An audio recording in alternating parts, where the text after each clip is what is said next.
السلام عليكم ورحمة الله وبركاته. أهلا بيكم في بودكاست جديد مع عمو يحيى وإزاي أذاكر. عمو يحيى Educational Coach. النهاردة هنعرف إزاي أذاكر المواد الفلسفية مع دكتور إسلام عيد. ازيك يا دكتور؟ ازي حضرتك؟ ربنا يبارك ازي فيك. حضرتك؟ دكتور إسلام عيد يا شباب هرم المواد الفلسفية في الإسكندرية وفي الجمهورية عن طريق منصة سوبر أونلاين أكاديمي. دكتور إسلام عيد من الشخصيات اللي الواحد يعني حب جدا إن هو يتعرف عليها ويعمل معها بودكاست يفيدني أنا ابتداء قبل ما يفيدكم. ازيك يا دكتور؟ كيف الحال؟ ازي حضرتك يا فندم؟ والله احنا شاكرين لحضرتك جدا بان انت شرفتنا. شكرا ليك جدا، شكرا المقدمه الجميله دي، شكرا. جزاك الله خير، ربنا يبارك في حضرتك. جزاك دكتور استاذنك، احنا عاملين سلسله ازاي اذاكر، والنهارده عايزين نعرف ازاي طالب 2024 يذاكر المواد الفلسفيه.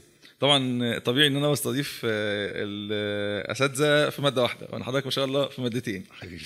فيعني عايزين صدرك يسع علينا كده حبيبي الله يحفظ حضرتك. نبدا بقى حضرتك شوف حابب تبدا بني فرع، وعايزين ناخده كده سياحه في المنهج بتاعت مثلا علم النفس وعلم الاجتماع. تمام، هنبدا بعلم النفس. انا ايه اللي حضرتك حابه؟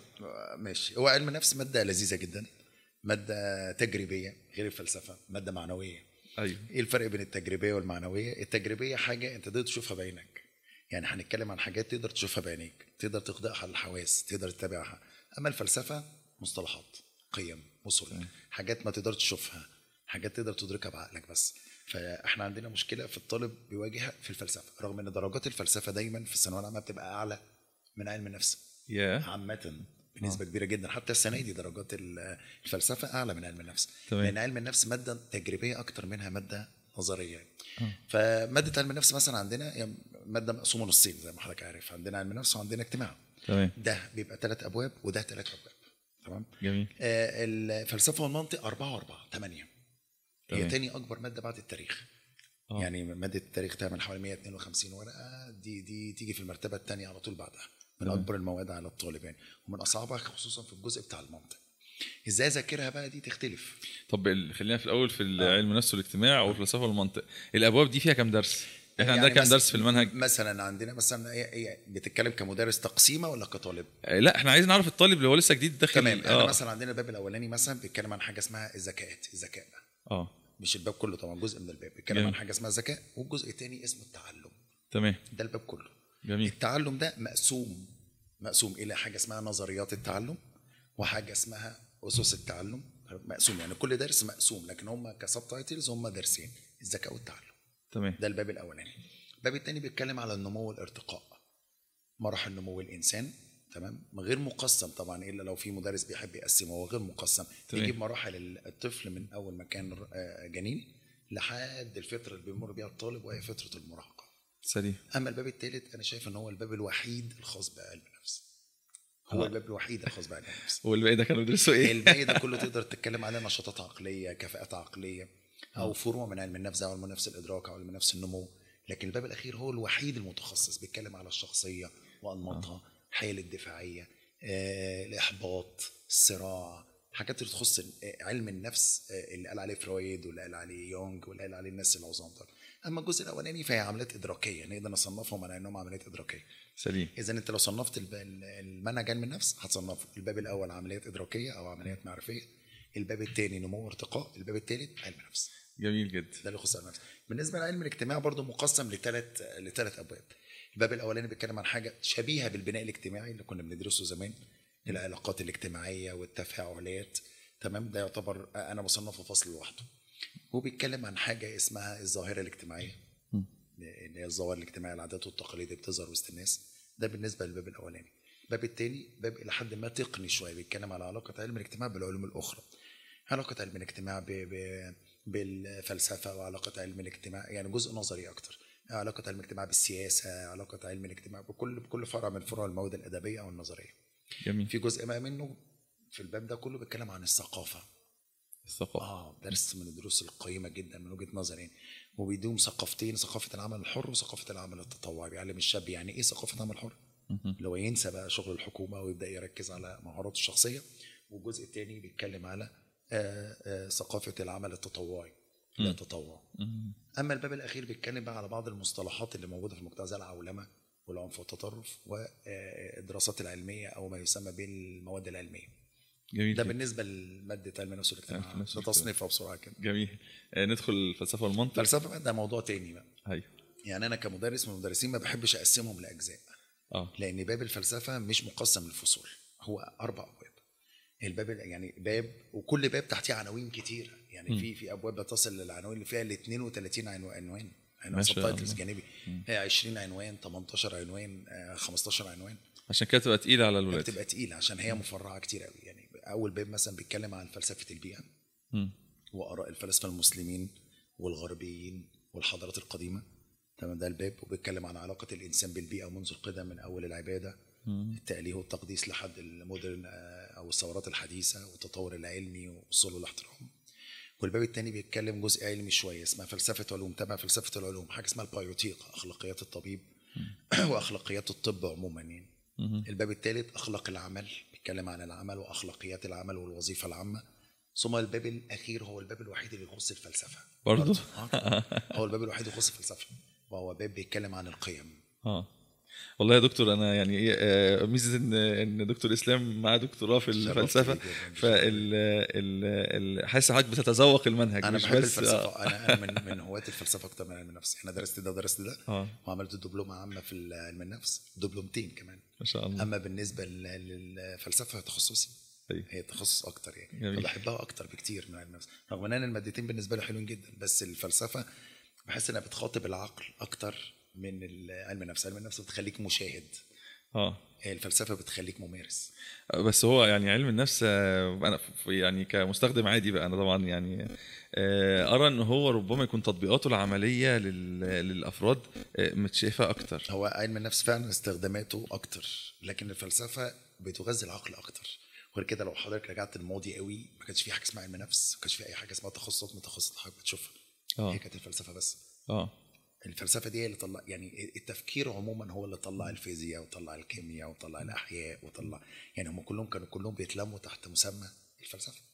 ارسطو وسقراط. دكتور كانوا بيقولوا ان الفلسفه لا تدرك من العلوم لان ملهاش ظواهر. لا تدرك تدرك من العلوم. تدرك من، لا طبعا تدرك تصنف تدرك يعني ضمن. كانوا يقولوا ان الفلسفه العلوم، لكنها ليست علم. لكن ليست علم، ملهاش ظواهر بتدرسها معينه. في تصنيف مهم جدا لازم الشاب او الشباب يعرفوه. في حاجه اسمها علم، في حاجه اسمها دراسه. نعم. علم ودراسه. التاريخ علم ولا دراسه؟ التاريخ دراسه. دراسه. ليه دراسه؟ هو بيدرس ظواهر حصلت خلاص واحداث. لما اتعملت المنهجيه العلميه واتعملت خطوات المنهج العلمي وقامت الثوره الصناعيه، وبعد كده ابتدوا يعملوا العلم وتاسيس العلم، حطوا لك منهج. المنهج مجموعه من الخطوات. العلوم اللي تخضع لهذه الخطوات تدرج على انها علوم. اما المواد التي لا تخضع لهذه الخطوات لا تدرك على انها علوم. الفلسفه مش علم. تصنيف خاطئ. لكن علم النفس علم. علم النفس علم. له ظواهر بيدرسها. علم الاجتماع علم. المنطق علم، لان المنطق يخضع للعقل، وكل حاجه تخضع للعقل تعتبر منطق. وليه خطوات برضو تمشي عليها. المنطق ليه خطوات علميه منهجيه بيمشي عليها. خطوات علميه منهجيه. اما الفلسفه بص، فلسفه تاريخ جغرافيا مش علم. وانا الكلام ده حتى زعل المدرسين كتير مني، قال لك ازاي تقول للطلبه ان الجغرافيا مش علم؟ قلت لهم جميل جدا، تعال نمسك كتاب الجغرافيا ونبص عليه. هل بره مكتوب علم الجغرافيا؟ هتلاقي مكتوب دراسات بشريه جغرافيه. مفيش حاجه اسمها علم الجغرافيا، مفيش حاجه اسمها علم التاريخ. في حاجه اسمها علم التاريخ، ده موضوع تاني. الفلسفه كذلك ليست علم. تمام. هي دراسه تصنف على انها دراسات. تمام يا مستر. اما الباب الاخير بقى زي ما بقول لحضرتك هو الباب الوحيد ده الفلسفه. ده المسؤول عن الفلسفه في كل المنهج. جميل. كلها فلسفه علوم الا دي. هل الباب الاخير ده بيجي مثلا عليه ثقل في الامتحان اكتر من غيره؟ تقيل وكبير ومهم جدا، وبيتكلم عن مجموعه من القيم زي البحث عن الحقيقه وكذلك الحريه والاستقلال الفكري والتسامح. بيتكلم عن القيم الغير ملحوظه او القيم الفطريه زي الحق والخير والجمال. وقيم برضو كان فيها مشكله، الطالب مش عارف الفرق بين القيم العقليه والقيم الاجتماعيه. القيم الاجتماعيه انا بكتسبها، زي البحث عن الحقيقه بكتسبها. الحريه قيم بكتسبها، ما بتولدش حر انا. اما بالنسبه بقى للقيم اللي بتولد بيها زي الحق، قيمه الحق وقيمه لا بس هو الناس بتولد احرار. بنولد احرار. لا انا بتكلم عن القيمه، اكتساب القيمه. ايوه. انك تعرف يعني ايه حريه. ما حضرتك عارف ان الحريه نسبيه. في اوروبا بيمارسوا سلوكيات يقول لك احنا احرار، وهنا احنا بنمارس سلوكيات بنقول احنا احرار. لا، أيوة. الحريه كقيمه بتكتسبها من الجماعه اللي انت فيها. ايوه، مفهوم الحريه نفسه عامل ازاي؟ مفهوم الحريه. اتفضل. المنطق بقى، بالنسبه للمنطق هو يعتبر علم من العلوم الكويسه، بس علم من العلوم اللي محتاجه فهم كويس جدا. لو انت تعمقت في فهمه هيبقى سهل قوي. هو مكون من 4 ابواب برضه. الباب الاولاني بيتكلم عن المنطق، تعريف المنطق والفرق بين المنطق والحجه، حاجه اسمها الحجه.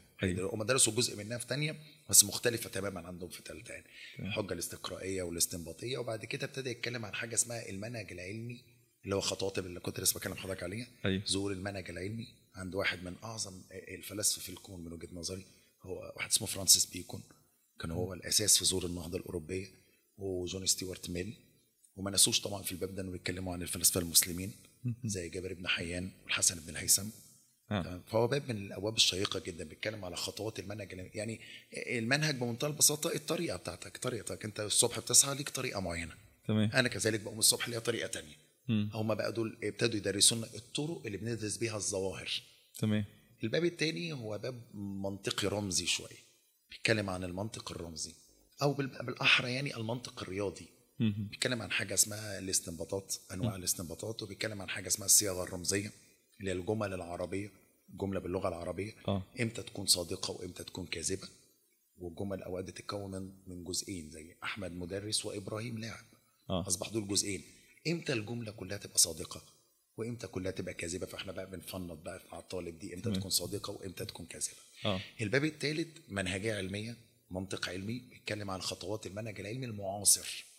سليم. العلم المعاصر. أيوة. هم اللي حضرتك بعد تسالني بيكون والناس دي علمي قديم. هم مصنفين انه حديث بس عندنا احنا بنقول عليه قديم. ده منهج علمي قديم. اما بقى الباب الثالث بيتكلم عن المنهج العلمي الحديث. تمام. طبعا في فضول تعرف انا كنت عايز اسال حضرتك السؤال ده انا عايز اعرف اقول لحضرتك بمنتهى البساطه الفرق بين المنهج العلمي القديم والجديد هو ان المنهج العلمي القديم بيدرس الظواهر اللي ينفع تشوفها بعينك. جميل. اما الحديث بيدرس الظواهر اللي تستنتجها بعقلك. ممتاز. يعني مش شرط تشوفها بعينك. ايوه. قائمه على الاستنتاجات، زي الفيمتو ثانيه مثلا قائمه على الاستنتاجات. ياخد القواعد الرياضيه واستنتج منها حاجات ثانيه. جميل جدا. بابسط ما يمكن. كمان ده بيدرس الحاجات اللي بتتشاف وده بيدرس الحاجات اللي لا ترى بالعين. استنتاجات عقليه. تستنتج. جميل. ده كده اخر حاجه في المنطق. في بقى باب رابع، ده الاخير بقى. جميل. ده باب بيتكلم عن حاجه اسمها السيبراناتيقه، تكنولوجيا الاتصال. النت وسلبياته وايجابياته والكلام ده كله. طب ده علاقته ايه بالمنطق؟ ليه يدرسوه؟ ما هو ده منطق حديث بقى، ده يصنف على انه منطق حديث، كيفيه التعامل مع الاله. هو اصلا كلمه سيبراناتيقه دي كلمه اول ما اطلقها تماما كان افلاطون. وهو امكانيه البني ادم في التحكم في الاله، وده اللي احنا موجودين فيه دلوقتي. ازاي تقدر تسيطر على الاله والسوشيال ميديا، وازاي تتعامل معاها، وايه ايجابياتها وايه سلبياتها، وازاي تاخد الايجابيات وتبعد عن السلبيات. ممتاز والله، محتاجين فعلا الشباب. هو ده بيعتبر بيبان شيقه جدا. والعملي اللي البني ادم تطبيقاته بيحس بيها الولد يقدر يستفيد منها. ممتاز جدا يا مستر، ربنا يبارك في حضرتك. طيب السؤال اللي بعد كده عندنا توزيع المنهج على مدار العام. هل له تصور معين حضرتك ممكن تنصح بيه للطلبه؟ بص، هو انا من الشخصيات اللي بحب دايما ان كل شهر يبقى بباب. كل شهر بحب جدا ناخده باب. يعني انا مثلا ببتدي شهر 9 10 11 12 1 2 3 4 8. ادي الثمان ابواب. جميل. انا من هواة ان الطالب كل شهر يخلص باب. جميل جدا. ومش من هواة كمان ان الطالب يخلص الباب دايركتلي مره واحده. لا، انا من هواة ان الطالب كل يوم يذاكر عنوان. انا كده انا عندي شهر. واكبر باب عندنا في الماده بيقعد حوالي 12 ورقه 10 ورقات. يعني لو انت مينيتال بالعقل كده بالمينيتال بالعقل كده، وورقه مش قويه كمان، مش متروسه زي زمان، لا ورقه حلوه. يعني لو احنا مينيتال بالعقل كده، انا كل يوم ممكن اخد ورقه اخلص على 12 يوم ما شاء الله. كل يوم اخد نص ورقه اخلصها على 24 يوم. تمام. لو انا ماشي بالمينيتال. لكن انا ما بحبش كده، بحب كل يوم عنوان. جميل. لان الماده قد تكون عنوان مقابل عنوان، وغير كده هو عايز النظره الكريتيكالز بتاعتك، النقد، التفكير. فانا بحب تاخد عنوان لوحده وخلاص، خلصته فهمته اكتبه. بس انت خدت عنوان خلصه واكتبه. اكتب اللي انت فاهمه مش اللي انت حافظه، يعني مفيش حفظ، عشان لما يجي لك عنوان تاني تعرف تقارن ما بين العنوانين. جميل جدا. بس كل شهر باب. ممتاز. كده هنخلص مثلا علم النفس والاجتماع قبل ما نخلص الفلسفه. الفلسفه. طيب. طبعا بالنسبه لعلم النفس قصدي لو تناولناه برضه هيختلف شويه. هيختلف. لان احنا عندنا مثلا الباب الاولاني فيه 4 نظريات عن التعلم. 4 نظريات دول الطالب لما بياخدهم مره واحده بتقال عليه تقيل صراحه يعني، خصوصا ان هم كمان في الامتحان بيعرفوا يجيبوه في الاسئله كويس، فبيلعبوا عليهم. فانا بخلي النظريه الواحده كل اسبوع نظريه. جميل. طب كده شهر ونص يعتبر. لا هم 4 نظريات بشهر. هو الشهر بس انا اخد نظريه مع جزء من الذكاء. نظريه في الاسبوع، نظريه في الاسبوع نظريه. ده شيء كويس جدا. نظريه كلها في كتاب المدرسه صفحه ونص. فانا ممكن اخد صفحه ونص على مدار اسبوع ومعاها نوعين ذكاء. نظريه الذكاء معاها اسس الاستذكار. برضو انا من هواة ان الشهر كل شهر اخد باب. طيب يعني كده زي ما قلنا هنخلص في 6 شهور بس. بالنسبه لعلم النفس والاجتماع. بالنسبه لعلم النفس 6 شهور. وبالنسبه للفلسفه زي ما هي 8. ممتاز جدا. 8 عشان تاخدها باريحيه كمان. تمام. طيب مستر لو سؤال يعني ايه الديدلاين، خلاص الوقت الخط الاحمر اللي لازم الطالب عنده يكون خلص ما يعديش شهر 4 زي ما قلنا ولا شهر ده اقصى 4 حاجه؟ ده انا بالنسبه لي حتى مع الطلبه لما اجي بقول لهم يا جماعه خلي بالكم شهر 4 ده هو الميجورتي بتاعتك. شهر 4 ده قاتل بالنسبه لك. خلصت 4 وخصوصا كمان ان رمضان السنه دي دخل والطالب طاقته ضعيفه جدا في رمضان. صح. تمام. رغم ان هو انا شايف ان هو شهر حلو جدا للمذاكره ولا شك. صحيح جدا. بس جداً. هو ربما بالنهار البعض مع الحر انا وانا طالب كنت انزل العب بعد الفطار، كنت انزل العب كوره مع اصحابي، بنلعب دورات كوره، اخلص الكوره ارجع البيت استحمى واقعد شويه اذاكر لحد السحور. فانا كنت شايف ان هو كان وقت مناسب جدا في رمضان. بس طبعا في ناس تانية تعرف الموضوع فيه فروق فرديه يعني. تمام. فانا شايف ان شهر 4 هو اخر ميعاد على الاقل تكون واقف على رجليك. سليم. مش مطالب منك انك تبقى بابا قوي يعني في ال8 ابواب وتبقى ارسطو في ال8 ابواب، لكن على الاقل يبقى معايا 3/4 الماده وانا في شهر 4. ليه؟ لان انا هيبقى عندي 5 كله. تمام. 5 كله برضه ده شهر انا مش هموته، ما شهر ده مذاكره اقدر اوصل ل 100% بقى. يعني انا ممكن اخش لحد شهر 4 انا 80%. و5 اوصل لل 100%. ونبدا المراجعه امتى؟ بالنسبه للمراجعه بالنسبه لمراجعتي انا ولا بالنسبه للطالب؟ والله حضرتك انا ببدا مراجعتي في نص 4. في نص 4 بقعد شهر ونص براجع مع الطالب لحد اخر 5. يبقى احنا كمان لاول 6. يبقى احنا كده بنقول للطالب ان ماكسيمم تكون على 15 4 مخلص لو تبدا المراجعه مخلص. بس زي ما بقول لحضرتك مش بيرفكت يعني، مش لازم تبقى 100%. لان في طالب هيجيب الباقي امتى؟ ما انا اقول لحضرتك ما في طالب يجي يقول لحضرتك ايه انا وصلت ل4 وما خلصتش، وقع مني بابين. تمام. بتحصل كتير جدا مع طلاب العلم. صحيح. يقول لك انا خلصت 6. ممتاز، حلو جدا، 6 ابواب حلو قوي.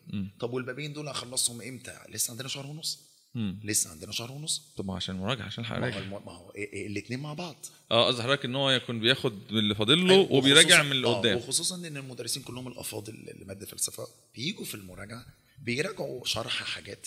تمام. وفي نفس الوقت بيحلوا اسئله بجانب وجود زي ما حضرتك عارف الاونلاين. ولا شك. الاونلاين سهل كتير جدا على طالب الثانويه العامه. انا من وجهه نظري يعني احنا ايامنا ما كانش فيه، احنا ثانويه عامه قديمه. طبعا ما كانش عندنا النقطه ديت. انت دلوقتي مثلا انا باخد مع ابراهيم مع خليل مع اسلام ايا كان، وقع مني باب. كنا الاول فاكر حضرتك زمان كنا ثانويه عامه كنا نقعد مستنيين مدرس لحد شهر 4 عشان يقعد يراجع لي. او لو لحقت تحضروا في مجموعه متاخره ولا حاجه. وكان نادر برضو زمان لما المدرسين كانوا ناس افاضل جدا زمان، ما كانش في عندهم النقطه تنقل المجموعه دي. دلوقتي عادي. فتيجي تقول له مثلا يقول لك استنى المراجعه. لما اجي اخش مثلا شهر 11 شهر 12 اقول له مثلا وقع مني الباب الاول يقول لك استنى. لكن الاونلاين دلوقتي بقى ييسر لك الامور تماما. انا مع مدرس مثلا في الباب الثالث انا ممكن اقعد اتفرج على الباب الاول. فالامور بقت لذيذه بجانب جميع المدرسين الافاضل بسم الله ما شاء الله نزلوا كمان على اليوتيوب. عندي في غني طبعا فرايتي كبيره. بقيت غني انا كطالب بقيت غني. صحيح. بقى معايا اسلام وبقى معايا ابراهيم وبقى معايا خليل واقدر اشوف ده واخد ميزه ده واخد ميزه ده واخد ميزه ده. صح. انا شايف ان ده ميزه وانا من الناس اللي بشجع ذلك. يعني في ناس ما يعرفوش كده مثلا انا بشجع الطالب بقول له استفيد طالما في حاجه فيها فايده ليك استفيد. بس ما تشتتش نفسك. طالب بيقعد يتفرج على 4 5 مدرسين نفس الدرس حاجه. طالما انا الدرس وصل لي من شخص صحيح. خلاص انا ببحث على غيره. ممكن استزيد في الحل بقى. ايوه لكن ومش عيب ان انا اطلع على ثقافه الناس. مش عيب. لكن العيب ان انا اتاثر بالغلط بس. لكن ان انت تطلع وتبص ده شيء جميل جدا يعني. شيء لذيذ يعني. جميل جدا يا مستر. احنا النقطه اللي بعد كده انا كطالب ثالثه ثانوي هبقى محتاج حاجه اخدها معايا من اولى وثانيه اراجعها قبل ما ادخل ثالثه؟ بالنسبه للماده عندنا لا، ولا فلسفه ولا علم نفس، لان يعني ممكن تكون سب تايتلز بس حاجات، بس الموضوع ذات نفسه مختلف. لكن في حاجه مهمه جدا يا مستر لازم الشباب يعرفوها، اللغه العربيه. احنا عندنا ازمه في اللغه العربيه، مش ازمه مدرسين، ما اقصدش ازمه طلاب. مستوى الطالب في اللغه بيأثر عليه يا فندم. واحنا كان عندنا في الفلسفه والمنطق، في اللغه احنا عندنا اللغه صعبه جدا. صعبه جدا جدا ما يعني بيفهموش الاسئله كويس، ما بيفهمش السؤال بيقول ايه. ما هو انت حضرتك عشان تقدر تجاوب لازم افهم السؤال. صحيح. السؤال ينطق ويكتب باللغه العربيه. الطالب لو عرف يقرا مش عارف يفهم، ولو فهم مش عارفش يجاوب. خبر ابيض. بسبب اللغه مش بسبب الماده. زي كماده سهله مش عارف يصنف اللي هو يعني مثلا السنه دي كنت مديهم سؤال في الامتحان من الامتحانات عن بيت شعر بالزنج حر مغير والاجساد حتى كسى جلودهم السواد. طلاسم. لا بصوا لي كده يا جماعه، انا مش مدرس لغه عربيه، ما انا مش مطالب ان انا اقرا لك بيت الشعر وكمان امسك لك بقى ايه مشكله اللغه العربيه. الطالب لازم يكون في اولى وسنه وثانيه سنه وكويس في اللغه العربيه. اللغه العربيه انا واثق ان معظم الدرجات بتاعه الطلبه لو حد نقص، النقص بيجي بسبب فهمه للغه العربيه، بسبب اللغه. بس هي المشكله الاساسيه اللغه العربيه، عدم فهمه ودرايته باساسيات اللغه العربيه. سليم. يعني حضرتك شايف ان مفيش اي حاجه هم بيحتاجوها من اولى وثانيه في المواد عندنا بالذات لا، لكن انا بشوف طبعا مواد تانية مثلا زي الانجليش مثلا، الايطالي، العربي، انا شايف ان الحاجات دي طبعا بتعتمد تراكميه كتير قوي. لكن احنا مواضيعنا في سنه ثالثه تختلف عن ثانيه، تختلف عن اولى. لكن برضو ده ما يمنعش ان انا ممكن اخد سب تايتلز مثلا برجماتيه اللي هي النفعيه ويليام جيمس. لكن انت في ثانيه ما خدتهاش تفصيليا، ثالثه بتاخد تفصيليه، فبتبدا من جديد. سليم. حاجات متراكمه لا ما فيش عندنا. حتى سليم. كمان المنطق احنا في ثانيه بناخده المنطق الارسطي، منطق قديم. هنا بتاخد اي نعم بنرجع لارسطو شويه، لكن بتاخد منطق رياضي حاجه تانية خالص. جميل جدا. طيب دكتور، دلوقتي احنا عايزين نقول للطالب هل انا مطالب بحفظ ولا لينك ما بين الحفظ والفهم، ولا لا خالص انا مش محتاج احفظ اي حاجه خالص وعندي الشيت اللي بدخل بيه تعال اتفق معاك اتفاقين. اتفضل. جميع الطلبه عندنا في مصر بنسبه 97%، ما نقولش 100% عشان في طبعا كل حاجه تخضع للمقياس، بيعتمدوا على الحفظ. تمام. فاكر ان المعلومه لازم احفظها. حتى كمان مقياسه للمدرس دلوقتي بقى قايم انا حفظت ولا لا. هو المدرس حفظني ولا لا؟ انا طالع من الحصه حافظ ولا مش حافظ. طب انت حافظ ايه؟ حافظ تعريف. طب هو في الامتحان بيكتب لك التعريف.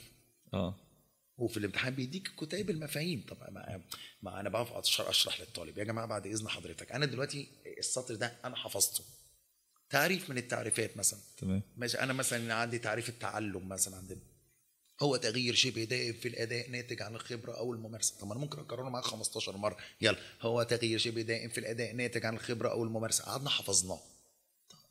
تخش الامتحان ما انا هفتح كتيب المفاهيم هلاقي التعريف. سليم. ما التعريف معايا. انا حافظه ليه؟ محتاج ان انا افهمه واطبق. فهمتني انا اقصد ايه؟ انت قعدت طول السنه تحفظه، هو تغير شبه دائم في الاداء ناتج عن الخبره وخلاص حفظناه. طب ما انا كده بخش الامتحان افتح كتاب المفاهيم الاقي مكتوب تعريف التعلم مكتوب. يبقى انا بحفظه ليه؟ لا، انا مطالب مني افهم يعني ايه تغيير شبه دائم وليه مش دائم. ليه ما قلتش عن التعلم تغير دائم؟ ليه؟ يعني انا دلوقتي بسال ليه ما قلتش على التعلم تغير دائم؟ عشان في حاجات انا بتعلمها بنساها. مش في حاجه بتتعلمها بتنساها؟ صحيح. في مكتسبات بتفضل فاكرها طول عمرك. صح. ده تعلم وده تعلم. صح. انت هنا اتعلمت وهنا اتعلمت. طب انا اقول بقى ان التعلم دائم، طب ما في حاجات بتتنسى. ولا اقوله شبه ولا غير دائم، طب ما في حاجات بفضل فاكرها. فاحنا جمعنا بين الاثنين بانه تغير شبه دائم. ممتاز. من هنا جت كلمه شبه دائم. طب يعني ايه خبره؟ اعمل دايره على خبره. يعني ايه خبره؟ يعني ايه ممارسه؟ يعني ايه تعلم بالخبره؟ يعني ايه تعلم بالممارسه؟ تعلم بالخبره يعني اشوف بعينيا وانا ابتدي اقلد. بالممارسه حد يجي يعلمني زي السباحه. انا لو قعدت اتفرجت على مدرب وهو بيمرن حد على السباحه ده كده يبقى خبره. طب لو رحت له وهو اللي علمني بقت ممارسه. يلا بقى نحط تعريف وابتدي بقى امسك انا التعريف الصغير ده واقول له تغيير شبه ده، يلا نكتبها مع بعض. يعني في حاجه بتتغير وحاجات لا. يبقى التعلم يا اما بشوف حد يعلمني يا اما انا بتعلم لوحدي. كده هو فاهم. جميل. بحيث ان انا بعد الحصه اقول له ايه التعلم؟ يقدر الطالب يقول التعلم هو حاجه يا مستر لا بتفضل معايا على طول ولا بنساها على طول وبتعلمها لوحدي يا اما حد بيعلمها لي، بس كده هو ده اللي احنا عايزينه، ده المبتغى. والله يا مستر هو يعني لو حصل لمرحله الفهم دي ما شاء الله غالبا يكون حفظها خلاص بس يعني. ده المبتغى. اه يروح البيت نكون عاملين له الواجب، يقوم جاي شايف اكتر من فكره واكتر من معلومه واكتر من حديث نبوي واكتر من، يعني في عندنا ايات قرانيه وعندنا احاديث نبويه وعندنا شعر بيوت شعر وعندنا صورات علميه، عندنا حاجات ياما قوي بيجيبها لك في السؤال بحيث انت تقول ده كذا. ده تعلم بالممارسه، لا ده تعلم بالخبره بس. سليم. فهي قايمه على الفهم بنسبه 100%. ليس هناك في النظام حاجه اسمها حفظ للاسف. يعني انا شفت طلبه تقول لك انت رايح فين؟ يقول لك اروح اسمع. تسمع ايه؟ السؤال ما بيجيش سمع، السؤال بيجيب لك سؤال انت تفهمه وتصنفه على المنهج اللي انت درسته بالفهم طبعا. فانا شايف ان هو 100% فهم وليس حفظ. جميل جدا يا مستر. طيب 2023 كان اول تطبيق للاسئله المقاليه. رؤيه حضرتك الاسئله المقاليه ومدى يعني هل في احتماليه لتطويرها في الامتحانات ل 2024 والطالب ازاي يتناولها، يتعامل معها ازاي؟ انا هبتدي بالعكس، يعني هبتدي بالعكس اللي حضرتك قلته. انا هبتدي هل في سبيل لتطويرها ولا لا؟ انا شايف ان السنه دي السؤال المقالي عمل مشكله شويه للطلاب، بحيث ان هو اولى ثانوي ثانيه ثانوي طالع بقى متعود على الاختيارات ففوجئ مره واحده لا انت مطالب انك تكتب. طب اكتب ايه؟ طب ايه اللي اكتبه؟ طب اكتبه ازاي؟ طب يا حبيبي اعمل، طب حاول، طب اعمل كذا، طب اعمل كذا، طب لازم مثال. فانا شايف ان السنه دي هيتطور، لازم يتطور، لازم يتطور، لاني انا شايف انه ليس هناك تعلم بدون ولا.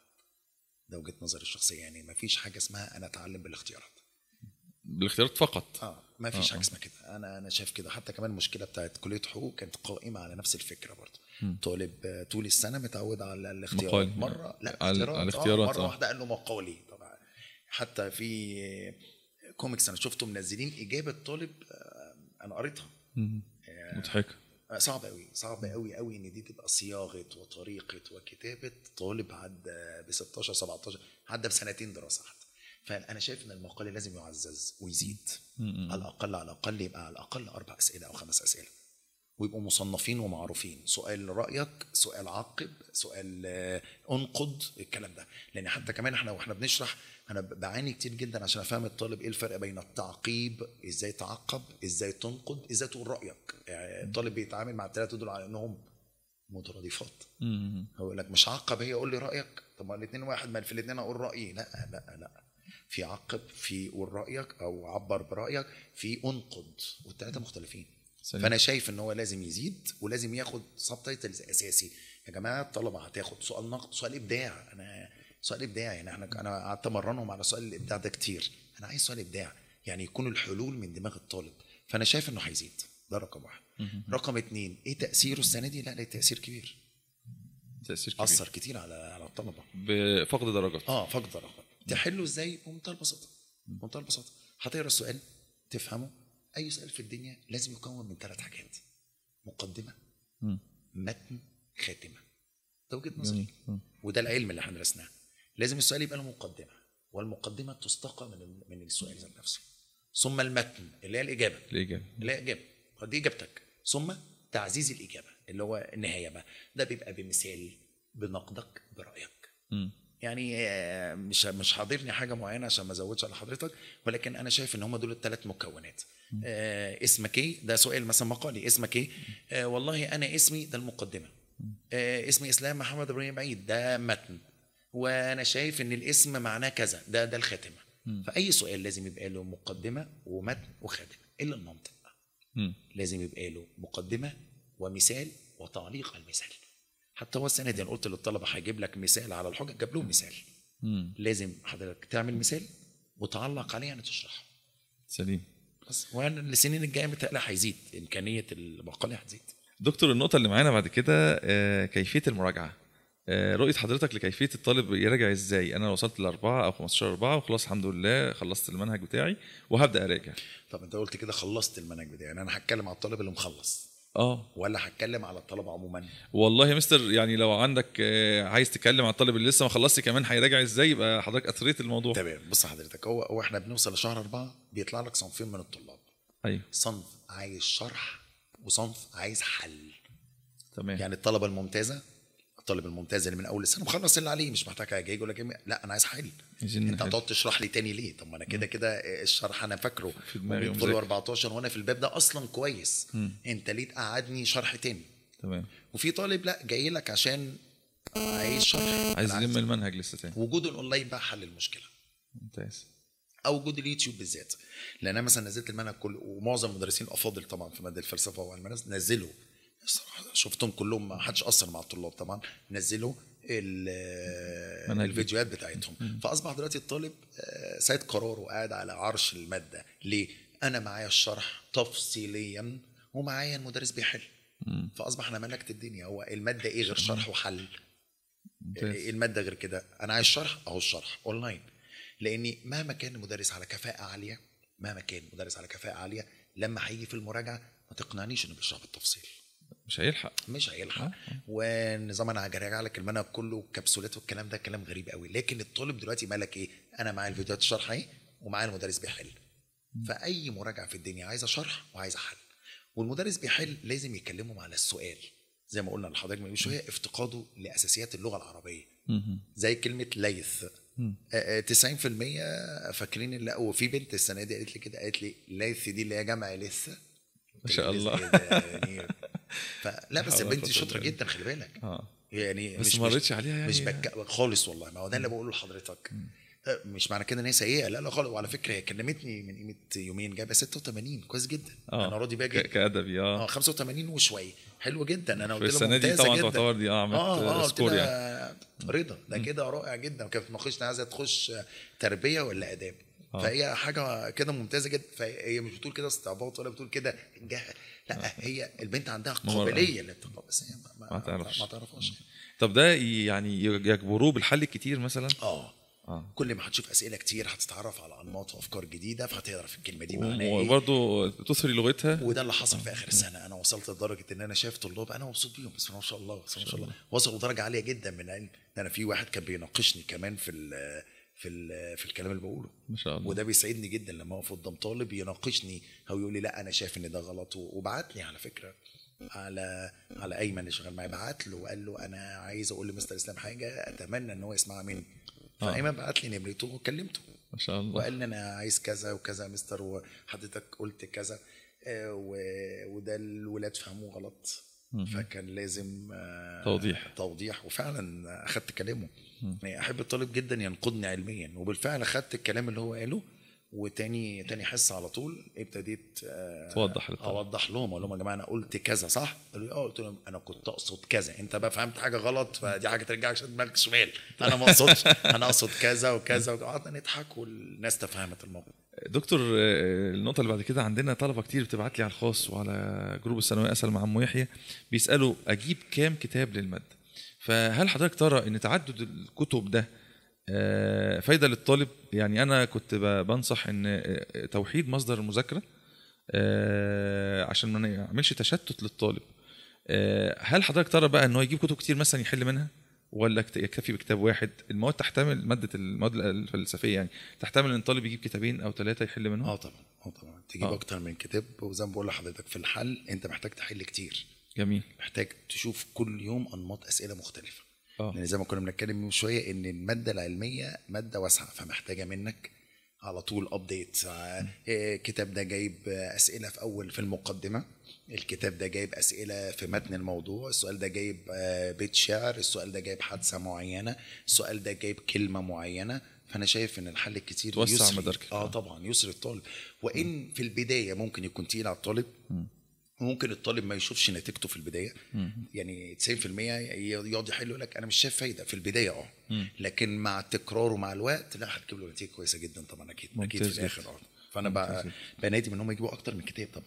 ممتاز جدا يا دكتور، ربنا يبارك في حضرتك. طيب يعني بنختم مع حضرتك ونصيحه توجهها لطلبه 2024 من الشعب الادبيه، تقول لهم ايه نصيحه بالنسبه للمواد الفلسفيه؟ وحتى لو نصيحه عامه حضرتك يعني. بص بالنسبه للمواد الفلسفيه انا مشكلتي المذاكره اول باول. محتاجه مذاكره. المدرسين اللي بحب الطالب يبقى على طول اول باول، يعني ما تكومش باب على باب. اكتر. انت لو ابتديت من الاول واحده واحده الامور هتبقى ابسط بكتير جدا عليك. اللي بيعقد الطالب مش الماده الصعبه ولا حاجه، هو بيكون ماده عليه، بيكون. والحاجه البسيطه لما تتذاكر الاول غير لما تبقى حاجه بسيطه، فحاجه بسيطه تبقى مكلكعه. صح. فنصيحتي ليهم المذاكره اول باول.